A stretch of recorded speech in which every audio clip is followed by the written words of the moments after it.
This is Autoline Daily, the show dedicated to all of you enthusiasts of the global automotive industry. Sean is out for the next 3 days, and so I'm filling in.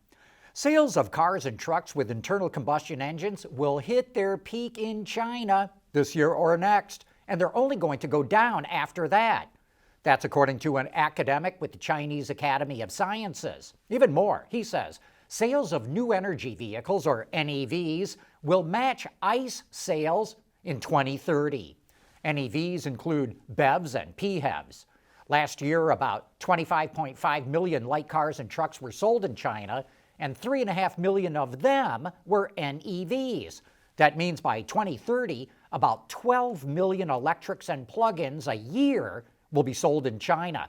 That's about 4 times more than last year. And if China is hitting peak ICE now, that means Europe will not be too far behind, and it will probably happen in the United States well before this decade is out. Like that old song said, war, what is it good for? Absolutely nothing. And this war in Ukraine is especially not good for European automakers. LMC Automotive says about 19 manufacturing plants in 6 European countries are losing production because they cannot get parts out of Ukraine, mainly wiring harnesses. Get this, VW, BMW, Mercedes, Porsche, Audi, Ford of Europe, and Volvo have all reduced production because of this. And it's hitting the supplier industry too. At least 20 suppliers, including Aptiv, Yazaki, Bosch, and Gentherm, have had to shut their plants in Ukraine. LMC says all these companies are scrambling to find workarounds and that the shortfall should start to ease up in about a month.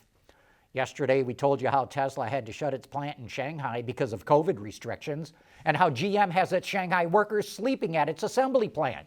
Well, now suppliers are shutting down too. Aptiv and ThyssenKrupp both closed their plants in the city, and Bosch says its plant in Shanghai is working with a skeleton crew. I tell you, this industry just can't get a break. If it's not the global COVID pandemic, it's the global chip shortage. And if it's not that, it's war in Ukraine. And if it's not that, it's an earthquake in Japan or a giant ship getting stuck in the Suez Canal. I don't want to say things can't get any worse than this, because I don't want to jinx the situation. We want to know what drives your testing. OTA, connected car, diagnostics, remote testing. Intrepid Control Systems is here to help you work from anywhere. Intrepid Control Systems, driven by your data. VinFast, the Vietnamese automaker, sure is moving fast. It announced plans to build an assembly plant and a battery plant in North Carolina that will be able to build 150,000 electric SUVs a year. Construction on the plant starts this year, and it's scheduled to start production in 2024. The models include the VF9, which is an 8-passenger model, and the VF8, which seats 5. North Carolina claims that the plant will generate 7,500 jobs, but that undoubtedly includes the ripple effect that automotive factory jobs generate. The general rule of thumb is that one factory job creates 7 other jobs in the economy, mostly from suppliers. So that suggests the employment in the plant itself will be a little over 1,000 people. VinFast, which became a car company only in 2017, is on an aggressive growth strategy. It hopes to build nearly 1 million vehicles a year globally by 2026. Automakers in the U.S. will report their March sales on Friday. Now, we expect the numbers to look miserable thanks to high gasoline prices, rising interest rates, and high levels of inflation. One slight glimmer of hope is that inventory levels are looking a little bit better. Ward's Intelligence reports that inventory levels are about 12% better than they were in February, when automakers only had 24 days worth of inventory. As of now, they have 26 days. Still not good, but a little bit better than before. Say, could synthetic fuel save the ICE engine? That's the kind of Hail Mary pass that oil companies and some automakers are praying for. Now Hyundai is joining in on the effort. It's partnering with the oil company Aramco and the King Abdullah University of Science and Technology in Saudi Arabia to test and develop e-fuels. Over the next 2 years, they'll test e-fuels in a hybrid car equipped with an ultra-lean burn engine and compare how much it reduces greenhouse gas emissions compared to regular fuel.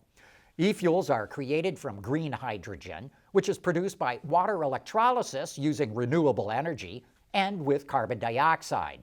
Hyundai says e-fuels can lower life cycle emissions by 80% compared to conventional fuel.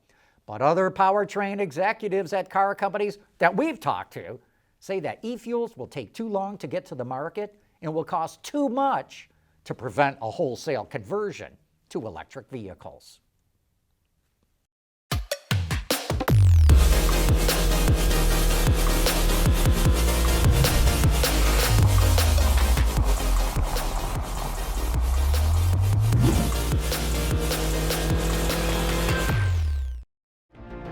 Mobility is becoming electric, connected, and autonomous, just like the manufacturing world. But will always be one thing: a reliable partner for our customers.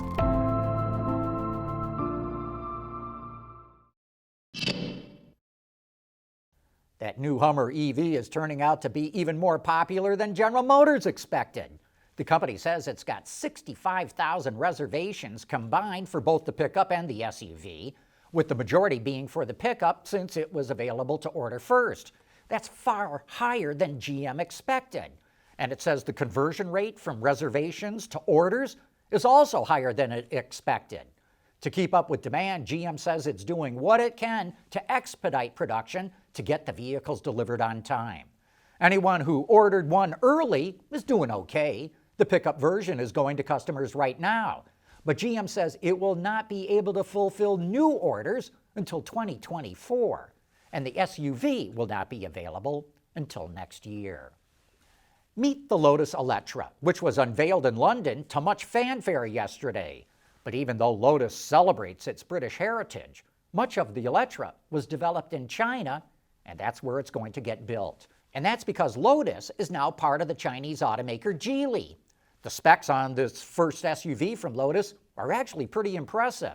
600 horsepower, 0 to 62 miles an hour in under 3 seconds, a 100 kilowatt-hour battery pack that delivers a maximum range of 373 miles, and 80% recharge in only 20 minutes. Lotus claims this will be the first production car in the world that comes with LiDAR. We think that makes Lotus something like the third or fourth car company to make that claim. No word yet on how much the Eletre is going to cost, but you can be sure it's going to be well north of $100,000. Chinese EV startups are really ramping up their new model introductions. NIO is coming out with the ET7 and ET5 SUVs. Li Auto will launch the L9. XPeng is coming out with the G9. NIDA has its own Model S, and Leap Motor has the CO1. All of these new models will be reaching showrooms by the end of next month. And that makes us wonder how Tesla will respond. Elon Musk says it makes no sense for Tesla to intro new models since they're selling everything that they can make right now. But that kind of reminds us of what happened to Henry Ford.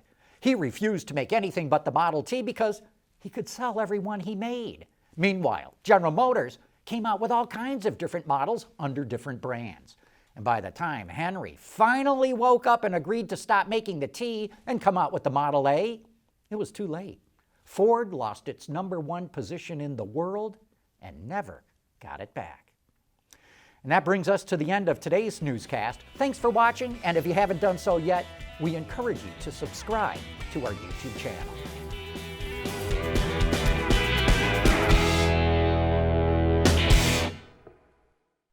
Autoline Daily is brought to you by Bridgestone, solutions for your journey.